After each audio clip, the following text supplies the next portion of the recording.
శ్రీమాత్రే నమ. జయ గురు దత్తాత్రేయ నమ.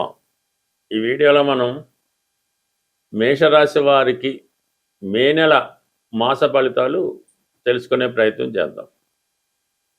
మరి మేషరాశి వారికి ఈ నెల ప్రారంభంలో రవిగ్రహం రాశి అందే ఉచ్చస్థితి వలన జాతకుడిలో సమర్థవంతంగా ఎటువంటి పనైనా ఎటువంటి ప్రయత్నాన్నైనా ఎదుర్కొని దానిలో విజయం సాధించడానికి ఉంటుంది.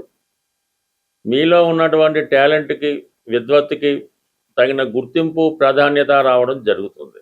ఒక విధంగా జనాకర్షణ పెరుగుతుంది, మీలో మీకు కాన్ఫిడెన్స్ పెరుగుతూ ఉంటుంది. ఈ సమయంలో మీరు ఒక కొత్తగా రాజకీయాల్లో ప్రవేశించాలన్నా, క్రీడా రంగంలో ప్రవేశించాలన్నా, ఈవెన్ సినిమా రంగంలో కానీ రియల్ ఎస్టేట్ రంగంలో కానీ ఏ రంగంలో మీరు ప్రవేశించాలన్నా సులభంగా గుర్తింపు రావడం జరుగుతుంటుంది. మొత్తం మీద ఏదో ఒక కొత్త కార్యక్రమం ఈ నెలలో మీరు ప్రారంభించడం జరుగుతూ ఉంటుంది. ఇక బుధుడు కూడా రాశి అందే సుమారుగా రవి బుధులు ఇద్దరు కూడా ఈ మే నెల 14వ తారీఖు వరకు మేషరాశి అందు సంచరిస్తూ మరి బుధాదిత్య యోగం అనే యోగాన్ని, అంటే బుధాదిత్య యోగం అన్నది మిగతా రాశుల వారికన్నా మేషరాశి వారికి చాలా ఎక్కువగా పనిచేస్తుంటుంది. ఎందుకంటే రవి ఉచ్చస్థితిలో ఉండడం వల్ల, బుధుడితో కలిగి ఉండడం వల్ల జాతకుడు కొన్ని కొత్త విషయాలు తెలుసుకునే ప్రయత్నం జరుగుతూ ఉంటుంది.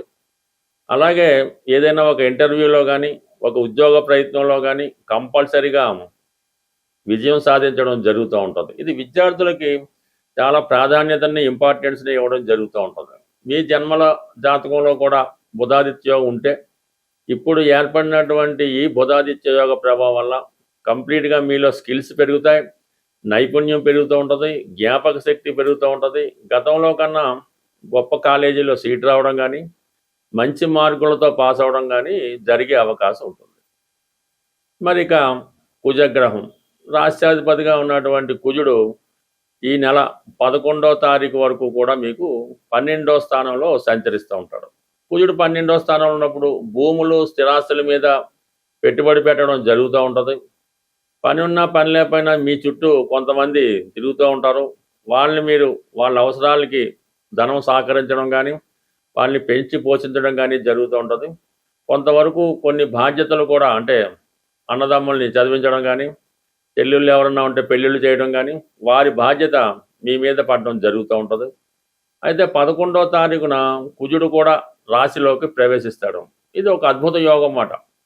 కేవలం ఈ 11వ తారీఖు నుంచి 14, 15వ తారీఖు వరకు ఈ కుజుడు రవి కలిసి ఒకే రాశి యందు సంచరిస్తారు. కనీసం ఒక 4-5 రోజులు సంచరిస్తారు. ఈ సమయంలో జాతకుడికి వృత్తిలో ప్రమోషన్ రావడం కానీ, కొత్త ఉద్యోగ ప్రయత్నం నెరవేరడం కానీ, మీరు రాజకీయంలో ఉన్న ప్రభుత్వ ఉద్యోగంలో ఉన్నా సరే ఒక ప్రమోషన్ లాంటిది మీరు కంపల్సరీగా వస్తుంది. ఫర్ ది సేమ్ టైం మీరు పెద్దవారంటే మీ పిల్లల విషయంలో ఇది రుజువు అవుతూ ఉంటుంది. వారికి ఏదో కొత్త ఉద్యోగం రావడం కానీ వారి విషయంలో మీరు ఒక శుభవార్త వినడం కానీ జరుగుతూ ఉంటుంది. ఇక ప్రధానంగా మరి కుజుడు ఈ 11వ తారీఖు తర్వాత చెప్పాలంటే ఎవరైతే రియల్ ఎస్టేట్ రంగంలో కన్స్ట్రక్షన్ రంగంలో ఉన్నారో వారికి చాలా అనుకూలంగా ఉంటుంది. సహజంగా కుజుడు స్వక్షేత్రంలోకి రావడం వల్ల స్థిరాస్తి వ్యాపారం కూడా కొంతవరకు పుంజుకోవడం జరుగుతూ ఉంటుంది. మీ దగ్గర ఉన్నటువంటి భూములు స్థిరాస్తుల యొక్క ఎసెట్స్ పెరగడం, వాటి యొక్క వాల్యూ పెరుగుతూ ఉంటుంది. దానివల్ల రియల్ ఎస్టేట్ రంగంలో ఉన్న వాళ్ళు చాలా బిజీగా ఉంటారు. అలాగే ధన సంపాదన విషయంలో కూడా చాలా అనుకూలమైనటువంటి ఇంప్రూవ్మెంటు మీకు కనబడడం జరుగుతూ ఉంటుంది.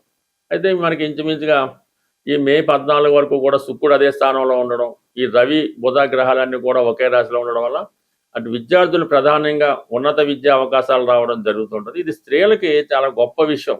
ఎవరైతే మేషరాశిలో స్త్రీలు ఉన్నారో వారికి కంప్లీట్గా ఈ సమయంలో వివాహ ప్రయత్నాలు ఫలించడం, వివాహపరంగా భార్యాభర్తల మధ్య ఉన్నటువంటి సమస్యలు పరిష్కారం అవడం జరుగుతుంటుంది. కొంతమందికి కొన్ని కొత్త పరిచయాలు కూడా ఏర్పడడం జరుగుతూ ఉంటుంది.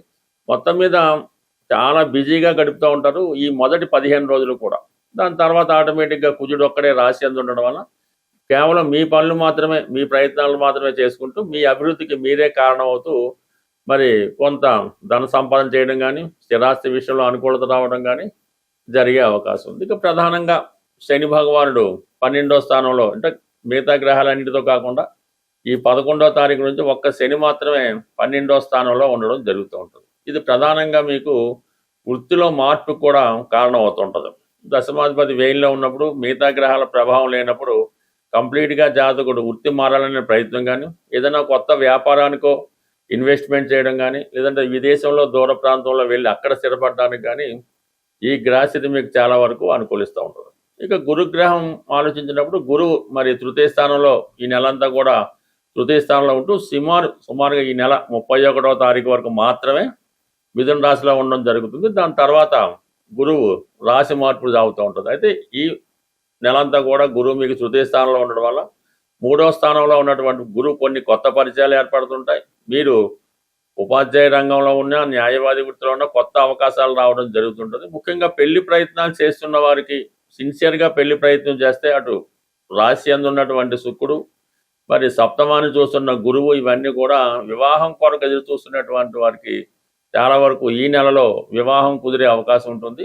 మనం ప్రతి నెల ఏదో పరిహారం తెలుసుకునే ప్రయత్నంలో ఎవరైతే తీవ్రమైనటువంటి ఆర్థిక ఇబ్బందుల్లో ఉన్నవాళ్ళు ఈ రెమెడీ అన్నది ప్రతి మంగళవారం చేయవలసి ఉంటుంది. అది స్వచ్ఛమైనటువంటి గోధుమ రవ్వ, కొన్ని ప్రాంతాల్లో బొంబాయి రవ్వ అంటారు, గోధుమ నూక అంటారు, మొత్తం మీద ఈ గోధుమ రవ్వ సుమారుగా ఒక 1/4 కేజీ తీసుకోవడం, దానికి సమానంగా పంచదార తీసుకొని ఒక 100 గ్రాముల నెయ్యి కలిపి, అంటే ఈ 3 నెయ్యి, గోధుమ రవ్వ, పంచదార కలిపి పొడి పొడిగా తయారు చేసి అవి మీరు చీమలకి ఆహారంగా పెట్టవలసి ఉంటుంది. అంటే ఎక్కడ తోటల్లో ఉన్న, అడవిలో ఉన్న, అలాగా పార్కులో గట్ట ఉన్నప్పుడు అవి ఈ మంగళవారం రోజు ఈ చీమలకి ఇది నైవేద్యంగానో ప్రసాదంగానో ఈ మొత్తం ఈ గోధుమతో చేసినటువంటి మిక్చరు పెట్టడం జరుగుతుంది. అదే రోజు మీరు సాయంకాలం పూట, అంటే పొద్దున్న చీమలకి వేయచ్చు, సాయంకాలం వేస్ట్ వేయచ్చు, కానీ ఈవినింగ్ పూట మాత్రం మీరు ఆంజనేయ స్వామి ఆలయాన్ని దర్శించవలసి ఉంటుంది. దర్శించి స్వామివారికి 6 సంఖ్య కలిగినగా 6 లడ్లు ఇవ్వచ్చు, 6 గులాబీ పువ్వులు ఇవ్వచ్చు, లేదంటే డ్రై ఫ్రూట్స్ లాంటివి ఏమైనా ఈ ఎండు ఖర్జూరం లాంటిది ఇవ్వచ్చు. అది స్వామివారికి అక్కడ ప్రసాదంగా ఇచ్చి అక్కడ కొంచెంసేపు కూర్చొని ఏదో హనుమాన్ చాలీసా ఏదో చదువుకోవడం. అంటే ఈ విధంగా ఒక 6 వారాల పాటు మీరు చేయవలసి ఉంటుంది. అయితే ప్రతి వారం కూడా మీ ఇంప్రూవ్మెంట్ అన్నది కనబడుతుంటుంది. అంటే మనం ఏ రెమెడీ అయినా సరే మొక్కుబడిగా చేస్తే మాత్రం జరగదు. రెమెడీ కూడా ఎవరికి వాళ్ళే చేసుకోవాలి తప్ప మీ తరపున ఏదో డబ్బులు ఇచ్చి చేపించేయడం వల్ల కూడా ఏ విధమైన ఉపయోగం అయితే ఉండదు. అందువల్ల ఏంటంటే మీరు శ్రద్ధతో, నమ్మకంతో ఈ పరిహారం చేయడం వల్ల కంప్లీట్గా మీ యొక్క ఆర్థిక సమస్యలు ఒక 6 వారాల్లో తీరిపోవడం జరుగుతూ ఉంటుంది. ఇదే విధంగా తీవ్రమైన అనారోగ్య సమస్యలతో ఇబ్బంది పడుతూ ఉంటారు.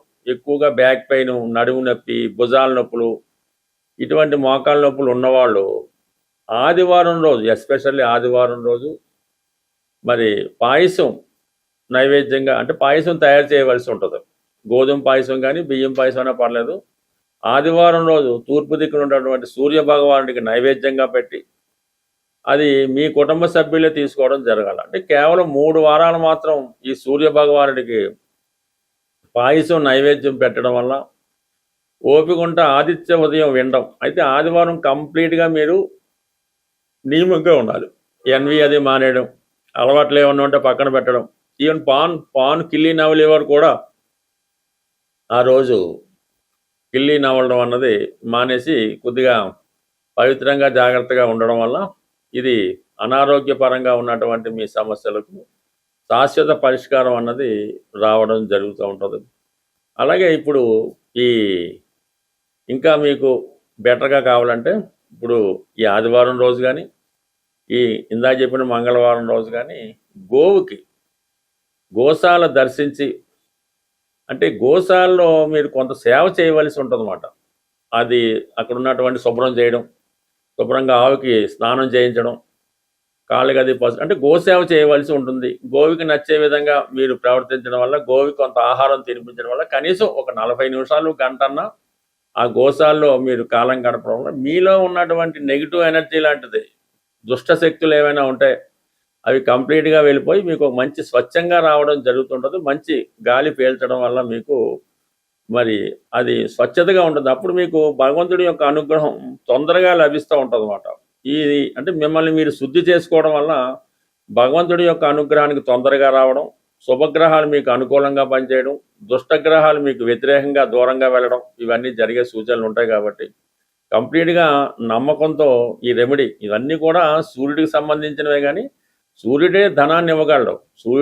సూర్యుడు మాత్రమే ధనం ఇవ్వగలడు. అందువల్ల ఏంటంటే మీరు ఈ విధంగా చిన్నపాటి రెమెడీ నమ్మకంతో చేసుకుంటే కంప్లీట్గా మీ యొక్క సమస్యలకి పరిష్కారం దొరుకుతుంది. స్వస్తి.